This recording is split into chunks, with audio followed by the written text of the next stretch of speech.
Pada video kali ini kita akan mencoba untuk memberikan perhatian pada salah satu pokok yang sangat penting juga di dalam konteks pengelolaan, dalam hal ini berkaitan dengan leadership dan manajemen, yakni masalah komunikasi.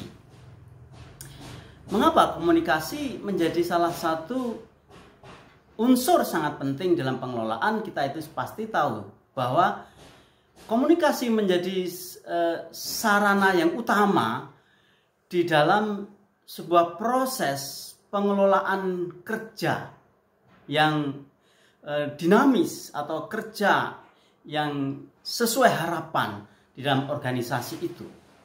Boleh dikatakan bahwa komunikasi sangat menentukan tertib kerja bersama di dalam setiap organ organisasi untuk mencapai tujuan yang telah ditetapkan oleh organisasi itu. Itulah sebabnya sekali lagi bahwa komunikasi itu menjadi salah satu unsur sangat penting di dalam proses pengelolaan pelayanan atau organisasi itu. Nah, sebetulnya bisa dikatakan bahwa kunci dari komunikasi itu adalah hal pengelolaan komunikasi yang baik. Jadi kunci komunikasi itu apa? Kunci komunikasi itu adalah masalah bagaimana komunikasi itu bisa dikelola sedemikian rupa sehingga komunikasi itu akan terjadi secara efektif. Komunikasi yang efisien. Nah, di dalam kerangka pengelolaan komunikasi itu, pada video yang singkat ini kita akan mencoba melihat setidaknya ada 3 hal yang perlu dikelolakan sehingga komunikasi itu menjadi komunikasi yang efektif, komunikasi yang baik. Hal yang pertama itu ialah memahami secara mendasar fungsi dari komunikasi itu. Apa sesungguhnya fungsi dari komunikasi itu? Yang kedua, kita perlu mengenali jenis-jenis komunikasi itu apa saja. Yang kedua, jenis-jenis komunikasi itu apa saja. Dan yang ketiga adalah mengenali masalah-masalah yang muncul, yang timbul di dalam proses komunikasi yang akhirnya bisa menghambat efektivitas kerja. Yang ketiga itu adalah memahami masalah-masalah yang sering terjadi di dalam proses komunikasi yang pada ujungnya itu akan menjadi penghambat yang sangat besar di dalam mewujudkan efektivitas kerja organisasi itu. Nah, mari kita melihat satu persatu hal-hal paling pokok dalam pengelolaan organisasi itu. Kita mulai dengan fungsi komunikasi, gitu ya. Yang pertama adalah fungsi komunikasi. Nah, saudara sekalian, sebetulnya komunikasi itu apa? Atau apakah fungsi komunikasi itu? Komunikasi bisa dipahami sebagai hal memindahkan informasi dalam bentuk ide atau konsep dari satu orang ke orang lain. Apa itu fungsi komunikasi? Komunikasi itu adalah hal memindahkan informasi dari satu ke orang lain dengan atau dalam bentuk ide, dalam bentuk konsep. Nah, saudara sekalian, ini menjadi penting. Ide dan konsep. Ide dan konsep. Ide atau konsep itu bisa dikatakan sebagai inti dari sebuah dari sebuah nilai, gitu ya. Inti dari sebuah kerja inti dari sebuah kerinduan, idealisme, itu ide atau konsep. Dan ide dan konsep itu di dalam komunikasi, ya, bagaimana bisa dipindahkan dari satu orang ke orang lain. Nah, ini kita menjadi ingat itu. Biasanya dikaitkan dengan organisasi, selalu ada namanya itu visi, ya, visi organisasi. Bahkan sekarang sudah menjadi umum dalam setiap organisasi, visi selalu ditempatkan pada bagian yang utama di dalam sebuah organisasi apapun, baik rohani, baik organisasi yang berkaitan dengan keagamaan atau organisasi umum, selalu ada namanya itu visi organisasi. Nah, ternyata visi itu selalu diawali dari kerinduan seseorang, atau bahasa kita itu penglihatan batiniah seseorang. Tapi karena seseorang ini menjadi bagian utuh dari organisasi, maka visi ini tidak boleh berhenti pada orang itu. Visi itu harus menjadi visi bersama. Jadi yang dimulai dari personal vision, itu visi personal, menjadi communal vision, menjadi visi yang komunal. Nah, ini menjadi inti dari organisasi itu, saudara-saudara. Nah, untuk menjadikan visi dari visi personal ke visi yang bersifat komunal, di sini komunikasi memiliki tempat yang amat sangat utama, sentral dan signifikan. Jadi bagaimana memindahkan ide, konsep, atau tadi kita bisa bilang visi itu, ya, dari satu orang ke orang lain atau ke banyak orang, dan bagaimana mentransformasikan visi, ide, konsep tadi dalam bentuk konsep-konsep, ide-ide, atau bagaimana memindahkan visi itu, nilai-nilai itu dalam bentuk ide atau konsep-konsep, gitu ya. Sehingga dengan kata lain, memberi informasi itu adalah hal, memberi simbol-simbol. Memberi informasi itu adalah hal memberi simbol-simbol. Nah, simbolnya itu berupa apa? Simbolnya itu bisa berbagai macam bentuk. Misalnya, simbolnya itu dalam bentuk perkataan. Atau simbolnya itu dalam bentuk gambar. Ya. Simbol dalam bentuk olah tubuh dan sebagainya. Jadi sehingga bisa dikatakan memberi informasi itu memberi simbol, ya. Karena hanya simbollah yang bisa dimengerti, ditangkap oleh seseorang. Sekali lagi, simbol itu bisa berarti perkataan-perkataan, gambar, alat peraga, ya, atau gerak tubuh. Ya, kalau kita mengingat di dalam khotbah ekspositori, ada satu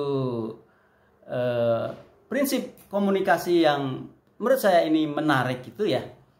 Prinsip yang mengatakan bahwa apabila terjadi informasi verbal tidak efektif, maka informasi nonverbal akan menjadi efektif. Maksudnya bagaimana? Maksudnya begini, kalau misalnya seseorang berkhotbah dan tiba-tiba suaranya itu hilang oleh karena faktor apa saja, misalnya sound system mati dan sebagainya, listrik mati dan sebagainya, suara tidak bisa terdengar. Apakah itu berarti komunikasi berhenti? Ternyata tidak. Pada waktu suara pengkhotbah itu tidak terdengar, maka gerakan tubuh pengkhotbah itu, yaitu komunikasi nonverbalnya, itu tertangkap dengan sangat efektif di dalam pikiran pendengar. Nah, itu maksudnya. Itu untuk menjelaskan bahwa sebetulnya simbol komunikasi itu bisa beraneka ragam bentuknya. Nah, itu yang pertama. Jadi fungsi komunikasi itu adalah memindahkan informasi dalam bentuk ide atau konsep dari satu orang ke banyak orang atau ke orang lain. Yang kedua, ini berkaitan dengan standarisasi komunikasi, gitu ya. Standarisasi komunikasi. Secara teoritik, informasi yang baik itu harus mendapat umpan balik yang baik. Jadi komunikasi yang baik itu apa? Komunikasi yang baik ialah apabila informan itu memperoleh umpan balik yang baik, gitu ya. Itu komunikasi yang baik. Komunikasi yang baik ialah apabila komunikator itu menerima umpan balik yang baik dari reseptornya, penerimanya, begitu ya. Nah, ini menjadi target kita. Bagaimana kita bisa memberikan informasi yang baik dan ukurannya itu kita mendapatkan umpan balik yang baik dari reseptor kita, begitu ya. Nah, secara teoritik ternyata menurut penelitian itu ada beberapa simbol komunikasi yang memiliki tingkat efektivitas yang berbeda. Ya. Jadi menurut teori ada jenis-jenis simbol atau berbagai simbol itu memiliki tingkat efektivitas yang berbeda, begitu ya. Nah, tentu ini perlu diteliti lebih jauh, tapi setidaknya ini menolong kita untuk mempertimbangkan itu. Misalnya ialah komunikasi lewat penglihatan itu akan memiliki tingkat efektivitas 85% efektivitasnya. Maksudnya apa? Jadi ternyata pendengar itu jauh lebih bisa menangkap informasi melalui penglihatannya. Nah, itulah sebabnya memang alat-alat peraga di sini menjadi sangat penting. Misalnya tayangan-tayangan, ya, gambar-gambar, bahkan warna-warna. Warna itu juga menjadi salah satu bentuk simbol yang komunikatif, ya. Mempergunakan warna terang, warna gelap, ya, dan sebagainya itu menghasilkan gambaran mental atau gambaran imajinasi bagi yang melihatnya. Penglihatan itu 85%. Berikutnya itu pendengaran, suara, sounding. Suara itu efektivitasnya 10%. Nah, ini menjadi sangat penting, berarti tingkat kegagalan komunikasi lewat suara ini sangat besar. Jadi kalau kita mempergunakan suara sebagai satu-satunya alat komunikasi atau menjadi alat komunikasi utama, maka hal-hal yang mendukung kejelasan suara tidak bisa diabaikan sama sekali. misalnya olah vokal, ya, pengucapan, penyusunan tata bahasa, terus volume suara dan sebagainya, ya. Hal yang dibutuhkan untuk memungkinkan kejernihan suara, apakah ada gangguan-gangguan yang terjadi dan sebagainya, ya. Pendengaran dalam hal ini komunikasi lewat suara itu efektif, ya, tapi memiliki tingkat hambatan yang sangat besar, gitu ya. Yang kedua itu sentuhan, ya, sentuhan itu juga menjadi alat komunikasi yang efektif. Itu 2% katanya, gitu. Oke lah, kita sementara setuju saja ya. Jadi sentuhan itu memiliki efektivitas, ya, komunikasi, ya. Untuk menyatakan perhatian, kadang kita tidak membutuhkan perkataan, tapi lebih efektif melalui sentuhan tubuh. Misalnya dengan cara memeluk, dengan cara merangkul, dengan cara menepuk bahu, ya, dengan cara memberikan salam yang hangat dan sebagainya. Ada body touching di sini, gitu. Itu menjadi salah satu alat komunikasi yang baik, gitu ya. Yang berikutnya itu alat komunikasi melalui merasa, ya, merasa itu 1,5%, ya. Merasa ini sebetulnya aspek emosi yang mendapatkan sentuhan, ya, merasa. Itulah sebabnya mengapa orang bisa saja itu mengeluarkan air mata dan menangis sendirian, gitu ya, karena dia sedang menonton film, ya. Padahal film itu kan tidak ada kaitan dengan dia, gitu tuh ya. Ya, film itu kan ditayangkan saja, ya. Tapi karena begitu piawainya orang-orang perfilman itu menyajikan sajian film sehingga orang yang nonton itu perasaannya bisa tersentuh, ya. Penciuman itu juga memiliki efektivitas di dalam komunikasi itu, ya. Kadang untuk membuat orang mengerti tidak perlu penjelasan, ya. Mungkin perlu untuk memiliki pengalaman membau sesuatu, orang sudah mengerti itu, ya. Alat komunikasi yang lain yang tidak kalah efektif itu ialah diam. Nah, ini diam. Diam juga menjadi alat komunikasi efektif, itu ya. Kadang-kadang itu diam berbicara sangat keras dibandingkan banyak omong.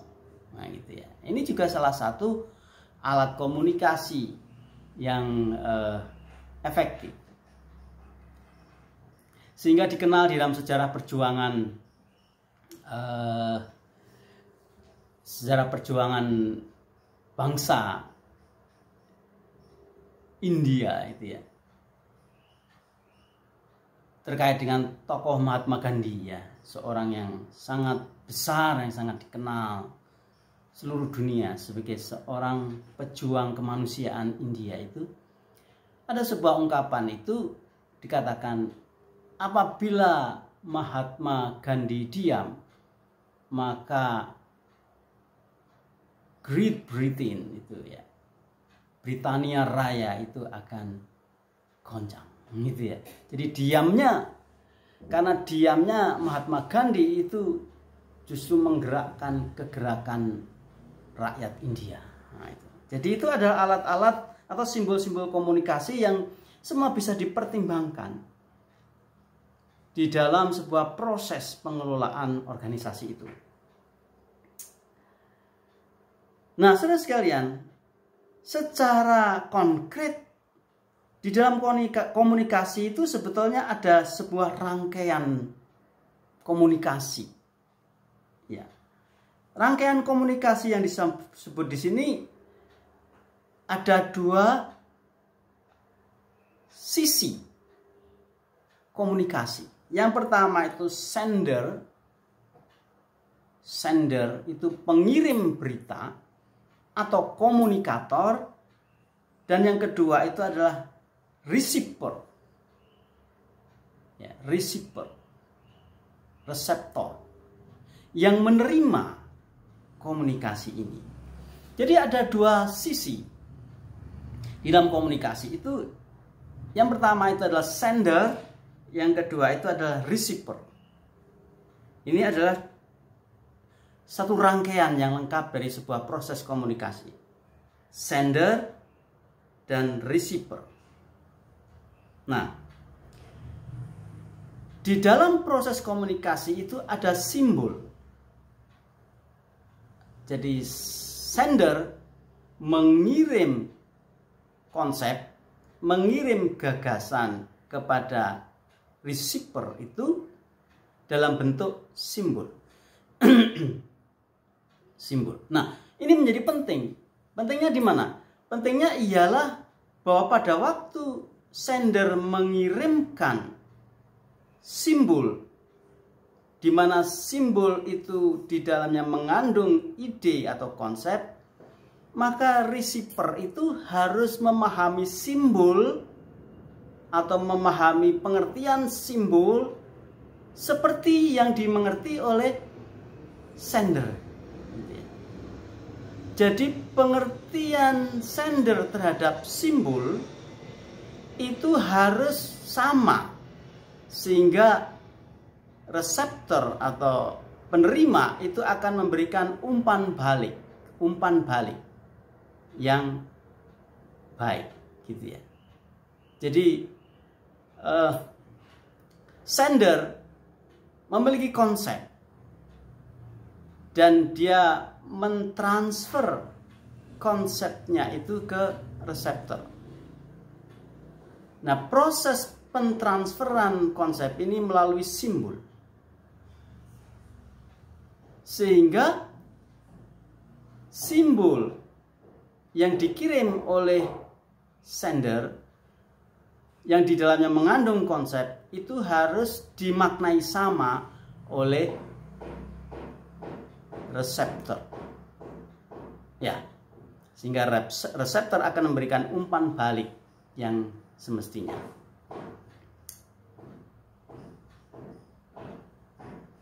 Kalau simbol itu digambarkan sebagai bulatan, simbolnya itu digambarkan seperti bulatan, ya, maka reseptor itu juga harus memahami simbol itu seperti bulatan itu. Kalau sendernya itu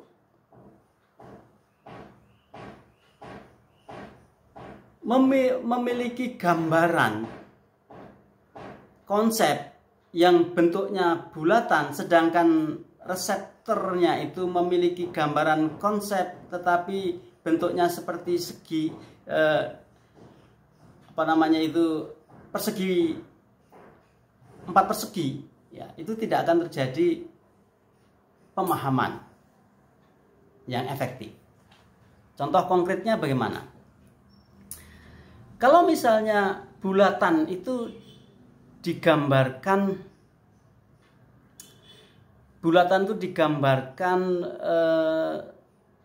secara konkret itu misalnya dalam bentuk bahasa, ya, misalnya bahasa. Oke. Ini sendernya orang Jawa, reseptornya itu orang Sunda. Ini bahasa, ya, misalnya. Orang Jawa ingin mentransformasikan konsep kepada orang Sunda mengenai hal yang indah, mengenai hal yang enak, mengenai hal yang disukai. Ya, konsepnya itu sesuatu yang disukai, sesuatu yang disenangi, yang enak. Atau dalam bentuk misalnya itu air. Ya. Konsepnya itu adalah air yang enak, begitu ya. Air yang menyegarkan. Misalnya es teh manis. Es teh manis, ya. Orang Jawa pada waktu mendengar es teh manis, maka yang terbayang dalam pikiran dia itu adalah segelas teh dengan es batu dan diminum rasanya manis. Tapi ternyata ada problem simbol bahasa, pengertian bahasa di sini. Misalnya, orang Sunda itu memahami atau memiliki konsep kata manis itu amis, gitu ya. Jadi kata manis bagi orang Sunda artinya amis. Ya. Kata amis bagi orang Jawa artinya tidak enak. Ya. Bau yang tidak enak, rasa yang tidak enak. Nah, di sini terjadi sebuah gambaran simbol yang tidak sama. Orang Jawa memahami simbol kata manis sebagai sesuatu yang sangat disenangi, sedangkan orang Sunda memiliki gambaran, bayangan mengenai kata manis itu sebagai sesuatu yang harus dihindari karena tidak enak, tidak baik. Nah, itu yang dimaksud sebagai simbol tadi ya. Pemahaman terhadap simbol atau penyamaan simbol itu. Penyamaan simbol itu. Ya. Nah, ini harus disamakan dulu. Ya. Komunikator itu harus betul-betul memahami kendala ini dan dia harus melakukan sebuah proses untuk penyamaan pemahaman terhadap simbol dulu sebelum dia menyampaikan, mengkomunikasikan gagasan yang diwujudkan dalam bentuk simbol atau bahasa tadi. Ya. Nah, itu yang disebut sebagai simbol dalam bentuk bulat dan simbol dalam bentuk persegi, gitu ya, dan sebagainya. Nah, itu contoh saja. Jadi di antara sender dan receiver itu ada simbol, ya, ada simbol, dan bagaimana antara sender dan receiver itu memiliki pemahaman dan lebih dari sekedar pemahaman juga penghayatan yang sama terhadap simbol itu. Nah, itu adalah yang kedua. Informasi yang baik harus mendapat umpan balik yang baik. Yang ketiga, saudara sekalian, itu adalah berkaitan dengan jenis-jenis komunikasi. Setidaknya ada 3 jenis komunikasi yang ada di dalam kehidupan sehari-hari. Yang pertama itu adalah komunikasi dengan diri sendiri. Ya. Komunikasi dengan diri sendiri. Itu keunggulan dari seorang manusia. Manusia itu bisa berkomunikasi dengan dirinya sendiri. Nah, jadi ternyata di dalam ketunggalan itu terkandung di dalamnya itu fakta kejamakan, gitu ya. Manusia bisa bicara dengan dirinya sendiri, dan setiap manusia hampir tiap hari dia melakukan itu. Dia berbicara dengan dirinya sendiri. Ya. Nah, apakah komunikasi dengan diri sendiri ini sangat penting? Tentu sangat penting, saudara sekalian, karena komunikasi dengan diri sendiri ini akan berkaitan dengan banyak hal terhadap persepsi diri, persepsi kepada orang lain, persepsi kepada Tuhan, persepsi pada lingkungan. Jadi Tuhan memberikan karunia yang luar biasa dalam diri manusia itu. Jadi manusia itu bisa berkomunikasi dengan dirinya sendiri, dan di dalam ranah itu, saudara sekalian, dia bisa berinteraksi dan melakukan sebuah olah nilai yang sangat luar biasa. Ya. Nah, itulah sebabnya penting sekali juga untuk membangun atau mewujudkan sebuah proses komunikasi diri yang sehat, gitu ya. Kalau orang percaya, mengapa kita itu penting membaca Alkitab secara teratur dan sebagainya? Karena ini berkaitan dengan potensi dalam diri kita itu conscience, ya, hati nurani. Hati nurani itulah yang modal potensi dalam diri manusia itu, sehingga manusia bisa berkomunikasi dengan dirinya sendiri. Itu jenis yang pertama. Jenis yang kedua adalah komunikasi antar individu. Komunikasi antar individu. Ya. Sifatnya itu adalah pembicaraan empat mata. Komunikasi individu itu juga sebuah bentuk kehidupan yang sangat penting dalam hidup kita itu. Ya. Komunikasi antar individu bisa saja itu diluaskan pada komunikasi dengan Tuhan. Ya. Sebagai individu, bagaimana seseorang melakukan sebuah proses komunikasi yang efektif antar individu. Dan yang ketiga adalah komunikasi individu dengan audiens. Komunikasi individu dengan audiens, gitu ya. Nah, itu setidaknya memberikan gambaran kepada kita betapa bahwa dalam kehidupan itu komunikasi itu sesuatu yang amat sangat mendasar.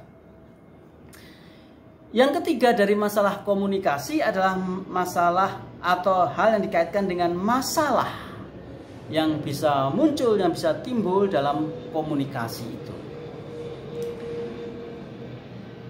Apakah unsur-unsur yang bisa menyebabkan terjadinya komunikasi terganggu atau diskomunikasi atau miskomunikasi, misunderstanding dan sebagainya? Nah, ini ada beberapa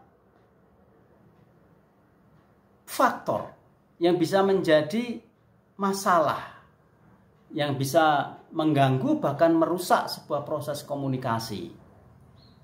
Yang pertama adalah gambaran mental yang didasarkan atas pola budaya, seperti yang saya katakan tadi, bahwa ternyata setiap manusia itu dibentuk, cara berpikirnya itu dibentuk oleh kebudayaannya. Nah, kebudayaan itu mewariskan kepada setiap orang gambaran-gambaran mental, ya, yang khas. Nah, di dalam komunikasi, kalau terjadi perbedaan gambaran mental, akan terjadi namanya itu miskomunikasi. Komunikasi yang keliru. Nah, itu ya. Seperti contoh tadi ya, mengenai kata amis tadi ya. Nah, saya pernah nonton di tayangan di televisi, saudara sekalian. Bukan di YouTube kalau nggak salah, ada video. Ada sebuah tayangan yang menarik. Ada sebuah desa di Eropa.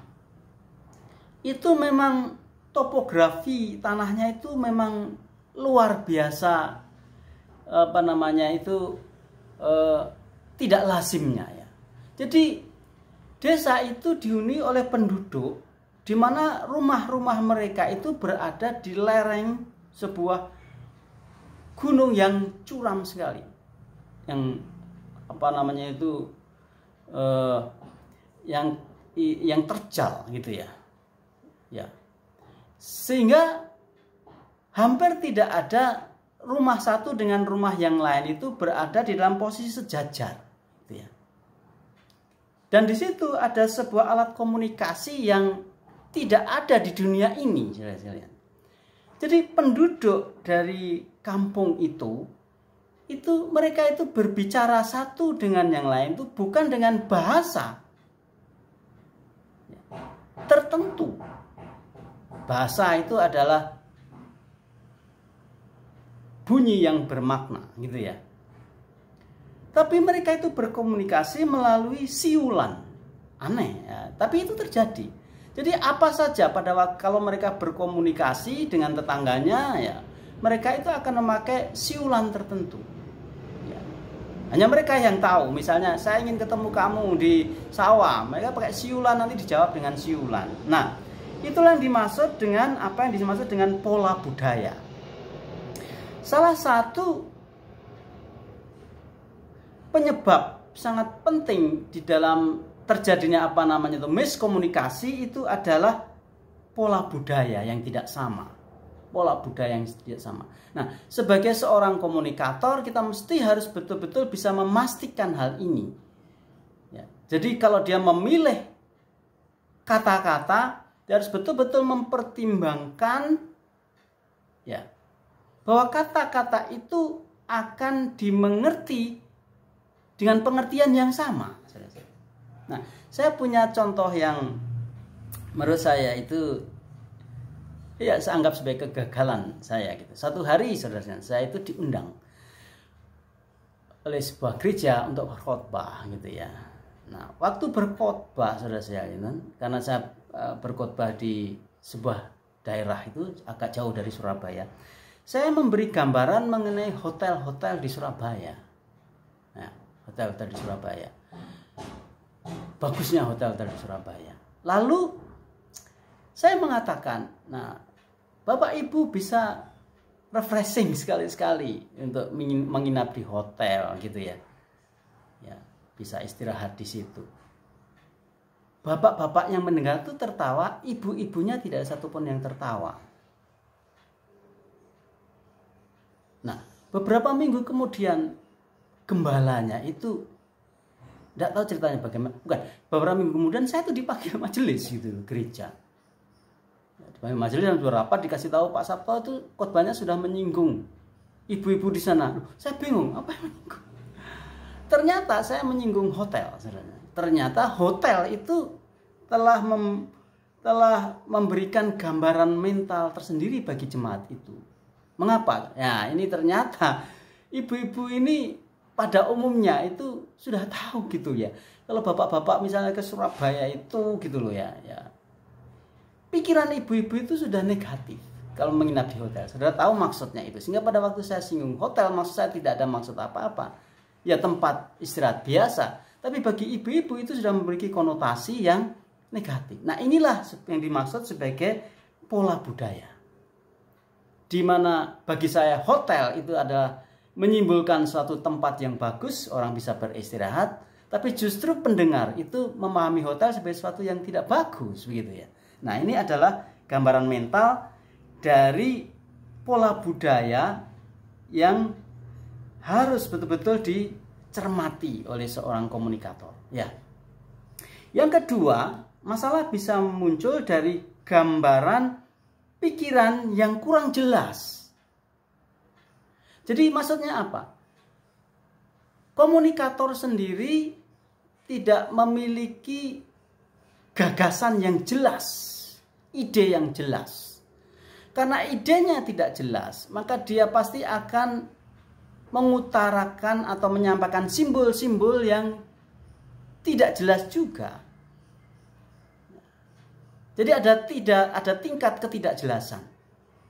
Ya.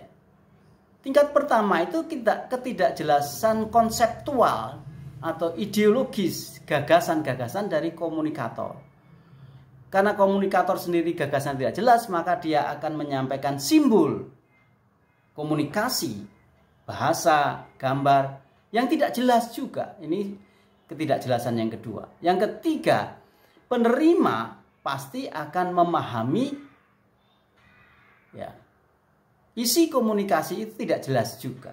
Nah, ini hal yang penting. Yang kedua yang menjadi yang bisa menimbulkan masalah adalah gambaran pikiran yang tidak jelas atau kurang jelas. Yang ketiga, penggunaan simbol yang tidak jelas. Penggunaan simbol yang tidak jelas. Misalnya, suara yang terlalu besar atau terlalu kecil.